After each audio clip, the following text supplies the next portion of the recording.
how can we overcome the fear of succeeding? So what happens when we achieve the biggest goal? And I love this question because it is a lot of a mindset question. And you and I have both had that blessing of, we had no idea that our life would turn out kind of like it has in many ways, even though we worked diligently towards it. The blessings and the privileges have been there. So now the question is, gosh, if you want that next level, but how do you avoid falling into the trap of fear and, you know, overcome that fear of actual succeeding and on all the responsibilities it brings with it? I've pulled audiences. One of the greatest questions I ask whenever I speak on a stage is like, how many of you are afraid of failure? And everyone's like, yeah. And then it's like, how many people are afraid of success? And it is a massive number of people. True. I would say equal to failure, right? We're afraid of failing.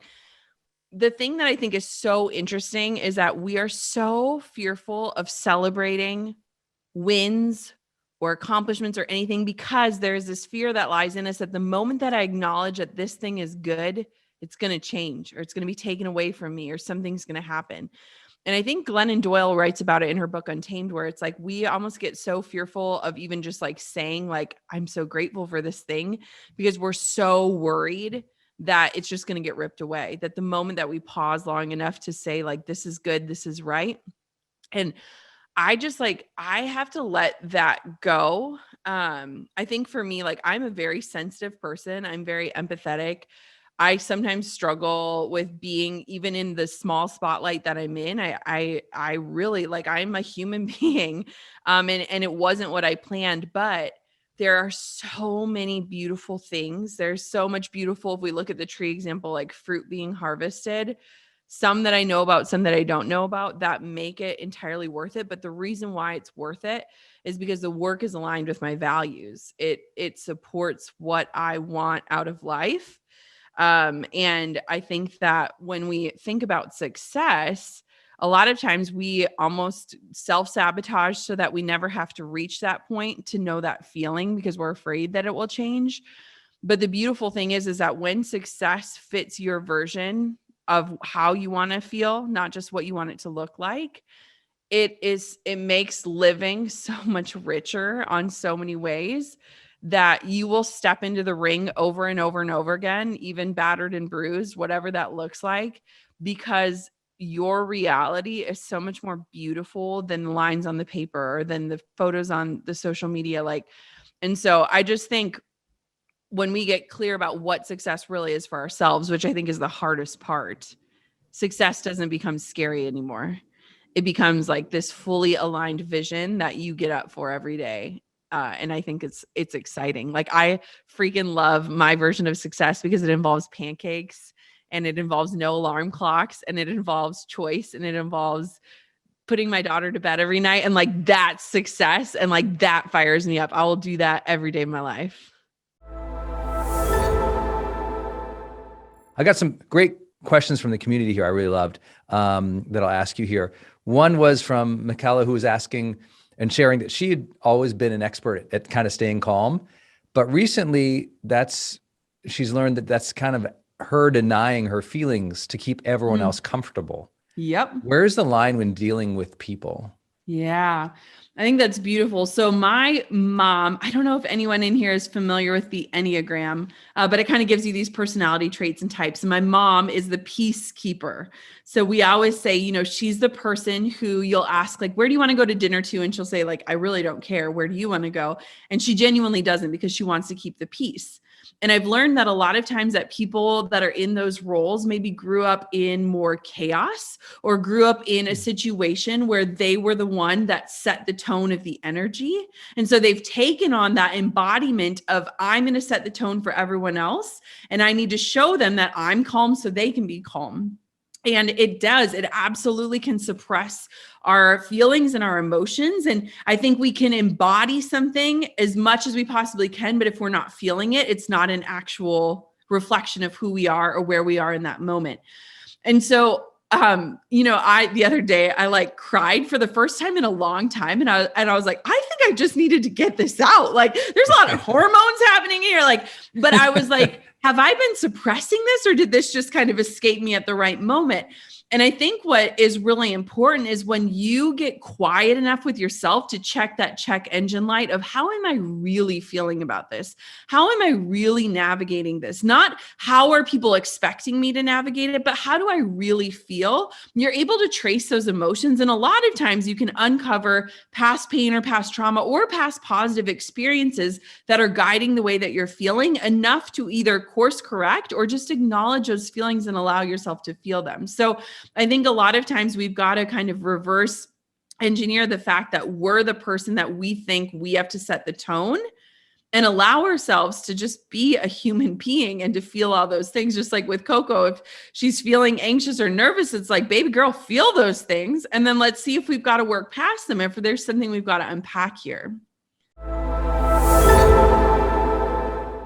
Hi, Shani. Hi. Hi. I first want to just say thank you. You're part of you are the reason I'm part of GrowthDay, and I'm so grateful. Thank you. Thank you. And just amazing how these topics are just so relevant. The topic of boundaries, especially in relation to phones, is something I've been working on very much in my life, and I'm doing really good with myself. I don't have a problem putting the phone away. But I'm also 48 years old. And for me, I kind of just miss those old days of no phones. My partner in life is 12 years my junior. And he is very much not creating any boundary with the phone. And I try to share and express how it's taking away from us, but not getting very far. And I feel like we're almost 10 years in together, in 5 years where it's gotten pretty bad, where I just don't feel like there's any separation between him and the phone. So my question is, how do you have any advice on how I can, because it seems to always create argument, how can I, without just continuing to be the representation of what I want. Yeah. How can I share with him how detrimental that is? I just thank you for your honesty and for sharing this, because I think it's something that so many of us, like watching people's faces nod, struggle with, either personally, with your children, with relationships. There's nothing worse when you see people missing out on life because their eyes are down, right? It's like, look in front of you. Look at what's happening. Hello. Yes. To you. Not to bring up Netflix again. I swear I don't watch a lot of Netflix, but The Social Dilemma. How many of you have watched The Social Dilemma? Yes. So one, I feel like both when my husband and I watched it, we were like, okay, I know all of this. Like, I'm a digital marketer. I know all of this, but seeing how these devices are built to create addiction is terrifying, right? Like it's making us miss our lives. And so one, I would just say, if he's willing to watch it with you and have a conversation after it. Well, I'm actually a yoga therapist, and it's a big part of my job. Right. And yeah. I have watched that documentary with him. Yes. And this is like a big conversation on what it does to the brain. And yes. And when we're in conversation, he gets it. Yeah. But then when he feels like I'm taking away his ability to relax. So how can you introduce different ways to relax together? Where like phones cannot be, like kayaking, I'm thinking, like, you're not going to bring your phone on a kayak, right? Like, no one's going to risk losing that iPhone. What are creative ways, going on walks together? That was a huge thing for Drew and I, just to getting that movement together and being outside together without requiring a phone, because you don't need it. And so since you're a yoga therapist, I'd love to just challenge you doing puzzles together. Like, things like that, which are so, like, we love doing, it was so oddly satisfying. And you could like sit down, have a little drink together, whatever. And we would make it a part of our night. We'd light a candle, put on literal like Zen music, like yoga music, and do puzzles together. And we would find ourselves talking while we were in motion, where it was like this slow reconnection without pressure. So if you needed to focus on the piece, you could, but you could also focus on each other. And I think too is really when we look at boundaries, this level of communication has to be a piece of it. And I know that you said when you talk, he gets it, but it would be even interesting for you to document the ways that you're not being fulfilled.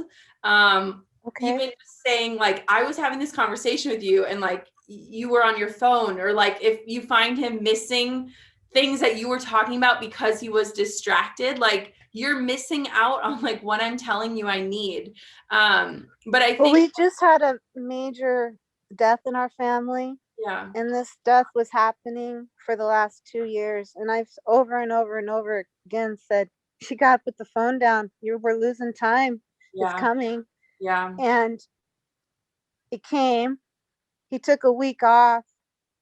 And I said, we need this. We need you to take a day off, 1 day a week for us as a family. We need this. Like, you missed out on a lot and she's gone now. And he said, no, I can't. So I think, I mean, I'm not an expert here, but when we look at addiction in general, this is just an example of addiction, and so much addiction manifests in so many different ways. And how can we support? It sounds like he's in the denial phase. Again, I'm not an expert on this, but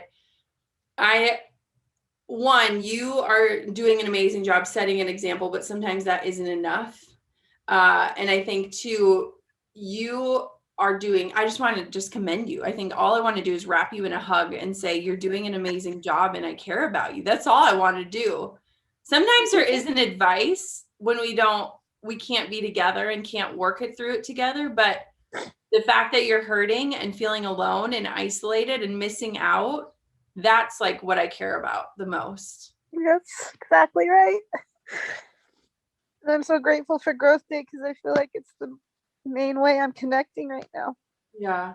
Well, stay connected here and stay in touch with us and how we can support you. I'm sure there's an expert in here. So look at the comment section right now. You are strong and loved.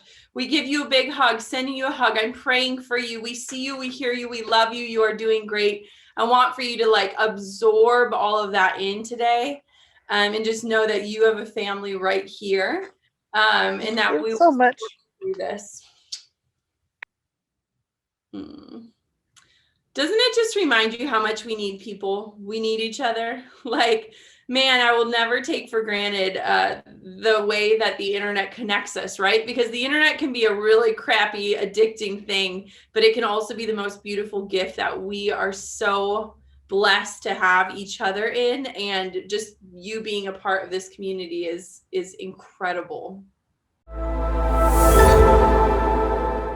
Stephanie's asking, how do you know if your goal is reasonable?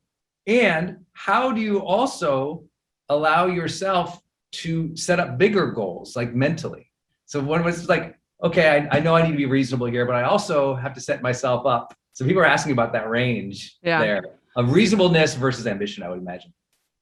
One thing I want to preface is whenever we do Q&A, I love this, is like, I feel like the least qualified, like, I just want to point out, like, I mess up in all of these places. So when I give answers at the Q&A, I'm like, yeah, Jenna, tell me more about how you set reasonable goals as you're like trying to do 8 million things. I just want to preface this because it's like, it's so beautiful to be in a place where I get to speak into your life, but I also want you to know that as I'm speaking into your life, I'm like, girlfriend, listen to yourself right now. You need this just as much. So just wanted to preface. Okay. So reasonable goals. So it's actually been something I've been struggling with. So I'll just share how I'm trying to flip the script on it. Because I'm in the final sprints of preparing for maternity leave, which is 3 months off. So it's a beautiful, beautiful privilege to be able to do that. But it also I find myself with a list of like, whoa, I was very ambitious and I need a nap. So one of the things that I think is so important. That's the refrigerator quote from the day right there. I was very ambitious, but I need a nap. I love naps. So SMART goals. So this was something I wanted to bring up, and we talked about SMART goals 8 million times. So specific, measurable, attainable, realistic, and timely. And truth be told, so much of what I do starts with the end result in mind. And if that end result does not tick all of the boxes of being a SMART goal, meaning I don't have a date on it, I don't have a specific enough like measure of like, is this a yes or no? And so that's been super helpful. I use that literally all the time. Like when I say I want to get X, Y, or Z done, it's like, give me the exact, because I want to be able to say, yes, I did this, or no, I did not. And so SMART goals are just one of the best ways. The other thing though, I think too, is being really honest with what your bandwidth is. I think a lot of times that when we finish the day and we're like, I didn't finish what I thought I would, or like, what did I even accomplish today? Or like we beat ourselves up, is because we weren't realistic about our bandwidth. And so I have gotten in the practice of underestimating what I can do and then trying to like over deliver on that. And I think that comes from a place of like recognizing what my energy is like throughout the different stages of life or pregnancy or whatever it is. And so just getting really clear on that. And then for setting those really big goals, what I want us to do is one, not delay joy. So celebrate along the way, but two, to break up those big goals into really smaller SMART goals. If you have a massive goal, like you want to write a book, like what is the first step? Creating a Word document. Cool. Celebrate that. What is the second step? Typing the first few words. And so it's like, how do we break things down? And then how do we add milestones that we can acknowledge and celebrate along the way? And I think those are the ways to do that. Hi, Molly. Long-time listener of your podcast. And I'm super excited. I signed up because I saw you were going to be one of the educators. So my question is about comparison. Yes. Let's talk about it. I know it's the thief of joy. Yeah. But what do you do? How do you deal with just seeing what someone else is doing and then losing confidence because you're like, A, they're doing it better than me. Yeah. Okay, they're already doing it. Yep. And why? I mean, like, who's going to listen to me? Sometimes it's just very crushing, and yes. I don't know how to fix that for myself. Yeah. So I don't think there is a fix. I think it is just a part of life, but there are tools around this topic. So for me, like, if you know me, I'm like this mix of like science-based. I love research, but I'm also a little woo-woo. And it's like, where do these two things come together to like bring us hope and joy? And so when it comes to comparison, I think that there's this beautiful way to flip the script on things. So for me now, as a businesswoman, if I see someone's doing something, I'm like, awesome, proof of concept. They already did the hard work. I know that there's somehow a market out there. That's good news. Okay. Now, if they're doing it better than me, I think we should switch the word and say they're doing it differently than I would. The thing that I think about all the time, because there are so many people who have podcasts. There are so many people doing what I do in a different capacity. They're doing it differently than me. And the cool thing that I've learned, and something that I hope that each person in this session finds in their life, is someone that's doing the same thing as them, and both of you are doing well. So for example, one of my best friends is Amy Porterfield. She's in business. We have courses on the same exact topics, and we're both doing well. And neither of us feels like the other one's stealing anything from us. We have each other, and we can support one another. And so when we can look at it in a way of like, they're doing it differently than I would, there's already proof of concept out there. And if I don't use my unique gifts, I'm doing a disservice to the people that would benefit from them. I feel like that's a kick in the butt of like, this person, like Jenna Kutcher, cannot serve everyone. BRENDON BURCHARD cannot serve everyone. We're not meant to be for everyone. And I think that part of it comes from, we're jumping online and seeing people's chapter 10. Like I just hit a decade as an entrepreneur. What you see today has been 10 years in the making. And with the way that the internet is, we're seeing people that have the pretty presentation because they've already done the decade of the like dumpy work. And so I want for you to think about not how you present things, but how you show up. because we're so focused on how do we present this in a way that will get people to buy in? How do we present this in a way where my sister won't roll her eyes that I'm trying something new? How do we present this in a way that looks like we know what we're doing, even when we feel like it's not? And it's not about how we're presenting it. It's about how we're doing it. Like, there's a difference for anyone in here that's an entrepreneur. There's a difference between looking like a business, meaning you have a logo and a website, and being an actual business, meaning you're serving people and helping people. And I think we're so focused on looking like something that we forget about the actual serving that makes us make an impact. So I think, Molly, whenever you have those thoughts, they're going to enter. I'm not going to tell you they're ever going to go away. I have them all the time, but I try to flip the script and say, oh, she did this. That means it's possible for me too. Or, oh my gosh, she's doing this. Like, I love that. I'm going to do it differently. But I just think there's so much opportunity, and it's literally just word shifts and language shifts. And then also just really being conscious of who you let into your world. When I was researching confidence and learning that 60% of what our confidence level is based off of nurture, how are we nurturing ourselves? You being here today, that is nurturing you. You scrolling through and hate following people or following people that make you feel like crap, that is not nurturing you. And that is hindering your ability to believe in what's possible for you. So really, it's okay to curate who you are consuming and who you're letting into your life. And I think that those things have made really big differences for me. But again, it's just flipping the script. And I always think about what I would tell my daughter. If my daughter said, Mommy, that girl's prettier than me, or Mommy, she's doing something and I want to do it. I think, what would I tell Coco? I tell her, it's possible, you can do it too, And so it's like, mother yourself sometimes, that's like what I need to do often in my life. So I hope that helps, Molly. Good. It made me emotional, but good. Yes. Okay, good. Well, I'm here and I've been thinking about it a lot more, just entering another season of hopeful motherhood where I'm like, I'm in a season where I need to mother myself sometimes too. And what would I tell myself if Coco came to me with the same questions or concerns that I'm having? So I'm here for you. I'm so glad you're here. Thank you. How do you deal with the guilt or potential shame of asking for support as a leader? Because sometimes that's really difficult if you're the high performer or you have that positional authority and you're struggling. How do you ask for help? So I look at asking for help as a gift for someone else. So one of my friends, Allie Stroker, she is in a wheelchair. She's a Broadway actress, one of the first Broadway actresses that's been like world renowned. She's incredible. And I remember she gave me the gift of this nugget and she said, I don't need help with my wheelchair, but sometimes knowing that I can give someone the opportunity to feel helpful is a gift to them, even if it's taking something away from me for just a moment. And I thought about that a lot because she's so independent. She's fiercely just so vibrant and independent.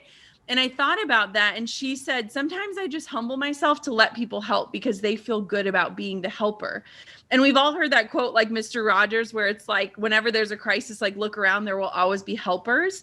Sometimes people need that significance. They need that ability to feel helpful.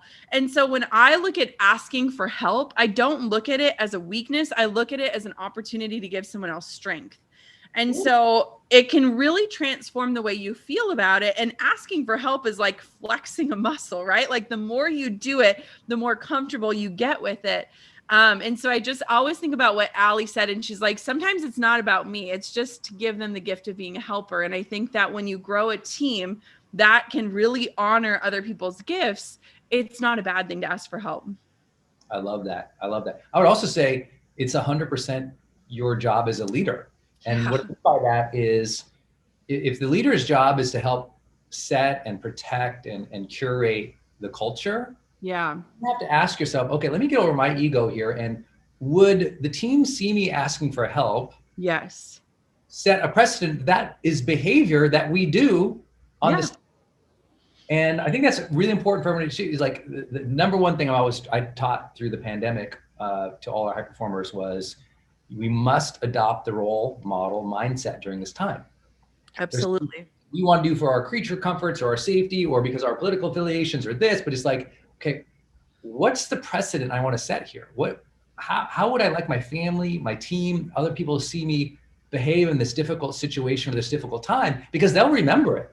Yep. They'll remember how I responded. They'll remember how vulnerable or transparent I was. They'll remember the tone that I set. Yeah. I think it's so important. The reason you ask for help is you are setting the tone of permission.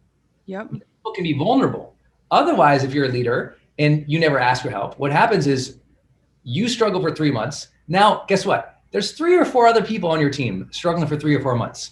The whole company becomes lethargic because people don't feel the permission or the courage to ask for help. Yes. I think that's so vital. And I love the frame of, hey, you're not just doing this. You're not just asking for help to get your necessarily your needs served, but also it's helping other people in some way, whether giving them permission or actually making them feel helpful. I think that's incredible. Hello. Oh my God, this is a bit embarrassing. Why? There were so many things in today that really, what you said have really spoken to me, but the one that just made me go, oh no, was when you said about using tech to mute your inner voice. Yeah. And like, I'll have a really good day. I'll go off and do all the things I want to do. And then I sit down and it's, it's late afternoon, early evening, and it's like I've got all these things that I plan to do in the evening and I just can't do them, and I just sit down and look at Instagram, and then half an hour later it's like, oh no, and then what am I going to do now? The newspaper. And I hate it, but do you have any tips for Absolutely, I do, because I've been there and I do that. So something that's really interesting that actually very much inspired me is about a month and a half ago, my husband said to me, he said, I deleted Instagram off my phone. And I said, what? And he goes, I'm really happy in my life. Why do I need to watch other people live theirs? And I said, whoa, it was like a mic drop moment of like, wow. And he sometimes will be like, anything happening on Instagram? Did I miss anything? And I'm like, honestly, no. But as someone who I think social media has this place, I remember there was this study done with this generation that we find ourselves in that is always so connected, and people would rather be shocked every 5 seconds than to live without their phone. And hearing that realization and seeing the statistics that we pick up our phone like hundreds of times a day, and we use it kind of like a pacifier. Like, I'm in toddler stage. So you think of a pacifier, the baby wants to cry, you stick the pacifier in. That's what our phones have become for us. So one of the best things that we have done in our house is we have this really old chest, and it has a drawer in it. And my husband wired it so that it has a charging cable. It's like a docking station. All of our devices have to live inside of that station. They don't live on the counter. They don't live on the table. They don't live in our pockets. They don't live on our hands. They stay in that docking station. And the funny thing is that the drawer is really squeaky. So if somebody goes into it, you hear it and you're like, what are you doing? What do you need? Nothing's going on. And so we started to create boundaries like that in that sense, because we recognize that we all really struggle with it. I mean, let's be honest, like this generation, we can't even go to the bathroom without having our phones with us, right? Like that's a problem. And so what I think is so interesting is that when we think about using our devices and the media and TV and all these things almost as a way to numb, there's something deeper in there that we're avoiding, right? There's something that we're really trying to ignore, and we're turning up the world's volume and like turning down our ability to even think. I've done it in absolute seasons of my life, seasons of grief, seasons of just like questioning. But the clearer I get on my own life and think about what my husband said, like if I'm so happy, why am I looking at everyone else? It really helps to put things in perspective. So one, I would just say, start having like an out of sight, out of mind device idea. And if you live with anyone, have them help you be accountable to it. Like I'm putting my phone in the drawer or take my phone and hide it from me for a little while, because what happens is it's kind of like running when you're like, okay, I'm going to run 3 miles. The first mile sucks. And you're like, there's no way I'm going to finish. And then something happens and you break through. With devices. The first hour or two, you're like, I bet the city burned down and my mom probably called and somebody's having a heart attack and I don't know it because I don't have my phone. And like, the more that you get accustomed to it, the more you realize I didn't miss a dang thing. You know, nothing happened while I was sleeping. Like how many of us look at our phones before we go to bed and then look at our phones when we wake up? What do we think was happening? Everyone was sleeping or we should have been sleeping, you know? And so, yeah, I would just say that. The other thing that you can do that's really helpful, there's an app, and I'm not positive it even still exists, but I have it on my phone. It's called Moment, and it tracks your usage on your phone. And now with Apple devices, you can do it inside of your own phone. They've gotten so smart. They just make everything internal now. But you can set limits. So you could say, I can only go on to Instagram for 20 minutes a day, and a limit will pop up. And you don't hit ignore. That's the part. You got to say, okay, that's my limit. The time is up. And so things like that, because it starts to just make you conscious. So actually my husband and I, every single week, we pull open each other's phones and we look at our daily usage and we see if it's trending up or down. And I think that opens up enough dialogue right there to say, is there anything going on, or how are you feeling? Or are you stressed about something? And so there are different ways to invite that accountability in. And I think accountability is the hugest piece when it comes to devices. And so I get it though. It's nothing to be apologetic for, because I think we all do it. But I think even just starting with your observation of that and that level of consciousness is going to help you start to rewrite that story about how you're going to be spending your time as you start to move forward. So you're not alone. Thank you so much, Jenna. So first question. Yes. And this is great for you. I could never answer this, which is, you know, basically they're saying, my husband and I do not agree on child rearing. We don't agree on how to be good parents. What would you recommend? Yeah, it's so interesting. So we have a 2.5-year-old, and then I am almost 20 weeks pregnant. So halfway done, which is so exciting. And so we have a lot of parenting discussion, and it is a very interesting role reversal, with Drew being the stay-at-home parent, and myself being the worker.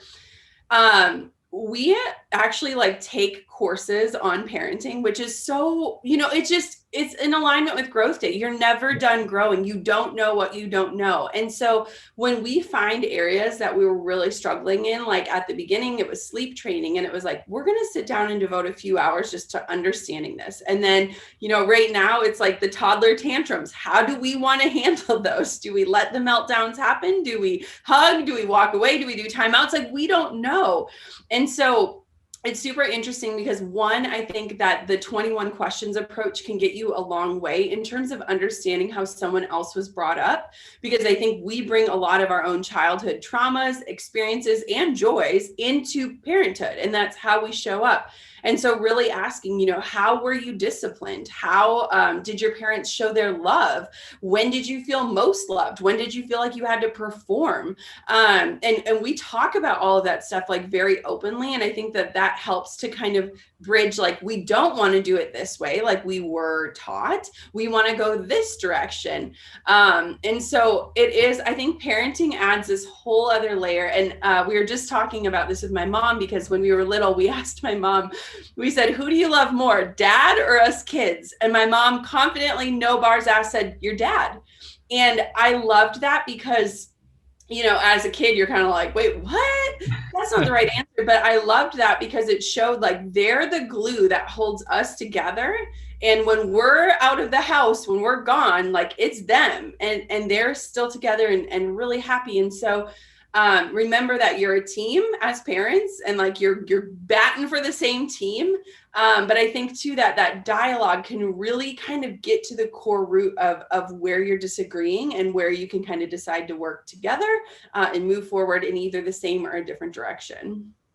I love that. Has your 2-year-old played mom and dad off against each other yet? Is that? Oh, she's super witty, but she acts very differently around both of us. And I think that's really interesting too, is if anyone in here has a stay-at-home parent versus a working parent, it's a very different dynamic with each parent. And it's super, I mean, it's a juggle because she's with her dad all day. And then it's like so exciting to be with mom, but then it's like, I'm already kind of tired and I'm trying to be present. And it's, you know, it's this really interesting circus act that I feel like I'm constantly a part of, but I think I'm getting really good. Love that. Love that.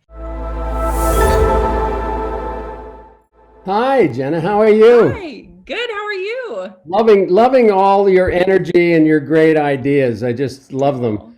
I'm kind of like Audrey in that I've got too many balls in the air. I'm not sure if they're glass or plastic, but so I do have that issue to and would like you to expand a little bit more on how to you know, if you boil it down, you still have 3 things. I'm an actor, so I still have that to do. I've started a publishing business, so I have that to do, and I want to create a movie for which is a series. So about my family in the Maritimes from the 1800s. Anyway, it's hard for me to sort of get focused on, you know, and I think it's chunking it down. So I do one day, one the next, one the next or something. And the other question I had was about, I loved all the information about women's cycles and stuff. And when you're more powerful, I wondered if you had any ideas for us guys. Love your women well. Love the women in your life well. I love my women well. I take care of them. I don't do Valentine's Day because I do it every week, you know, so that's what's going on. I love that. So one of the things that came to mind, because I love all 3 of your ideas, and I think something that we often forget is that we are all multi-passionate people, right? Yeah. And I think the world and society wants to put us into boxes and give us these specific titles that make us feel like we can only do one thing. And I know as a creative person, that has never been okay with me. And that's never something I want. I never want to live under one title. I want to be evolving, because evolution means we're growing and learning, right? And so one of the things that I think about, since all 3 of yours are somewhat related, is to really look at how are you going to make the most progress first. So what is the lowest hanging fruit? So let me explain this. A lot of times when we get overwhelmed, it's because our ideas are so big and so grandiose. So it's like the God dreams on our heart that like feel like our legacy, right? And we're so fired up about them, but we're also so overwhelmed at the idea that our life is going to pass us by and we're not going to do this thing and we're not going to accomplish this thing. And so we lose sleep over it. But one of the things that I have learned that is so true for any stage of the game is momentum is powerful. And when we start getting results in any area of our life, it starts to fuel us to get results in the others. And so when we look at what is the lowest hanging fruit for you, Drummond, where is something that you can take action and start proving to yourself that you're worthy of getting that results? Where can you start building that momentum? It starts to shift things. And a lot of times with my students, they have these really incredible ideas, but there's so many hoops to jump through and so many barriers for them to actually make progress that they fall flat. They feel the shame cycle. They start to question their worth and their identity. And then we start all over again. And so one of the things that I think is just powerful is saying, where can I actually make the most action? It might not be on your motion picture film about your family. That might be something that's like your life's calling, that legacy piece. But if you start getting momentum in the other areas of your life, it might open doors for you to start getting that creative vision or to find the right partners for that bigger project. And so where is a place in your life that you can confidently and successfully start taking action and getting yourselves results? That's where I'd start. And then it'll open up more doors. And again, if you look at things like batch working, it doesn't necessarily have to be a day set aside per task. It could say, for the next month, I'm going to focus on this one thing. Just one thing. I'm going to focus on taking action and moving forward on this one thing. And then after this month, we'll take an assessment. We'll see where we got. We'll see what we do. Maybe we move on to something else, but maybe we've learned valuable tools that we can take into that next project. So batch working doesn't just have to show up in our day-to-day life. It can show up in the way that we're focusing our careers, our projects, our lives, our family time, like however you look at it. Does that give you any inspiration, Drummond? Yeah, it does resonate with me for sure, Jenna. I'm very much like you when you were saying that. I was nodding, about the fact that there is no, I can't boil it down to one thing. I just have too many interests, and How boring would that be, right? What's that? Yeah, how boring would that boring. be? Exactly. I have too many things to accomplish, and so I boiled it down to 3, which is great. But the question is, like you say, the series, the film series, is a massive, massive task, which continually, I've been on it for like a year, but I keep falling off and going, oh my God, it's just so massive, I can't do anything, so I forget it for a month. So chunking it down sounds like one good strategy. Do you have 3 things? It sounds like you've got 3 things going at once. You got podcasts over here. You've got social media over there. I suppose they're all linked in some way. I have an amazing team. So I am not a one-woman show by any means. I am supported by amazing people. And I think too, that getting support in your life, whether that looks like your family or having the right people to speak into your life or the right friend group. So I am able to focus on multiple things because I have many brains behind me that power me when my brain feels like mush, which is often. This can be your day for personal growth. This can be that day you committed to and you remember and you go, that was the day I got myself a community. I got better coaches. I committed to making my life the absolute best that I could. This is that day. Make today your growth day. Click the button on this page and sign up right now.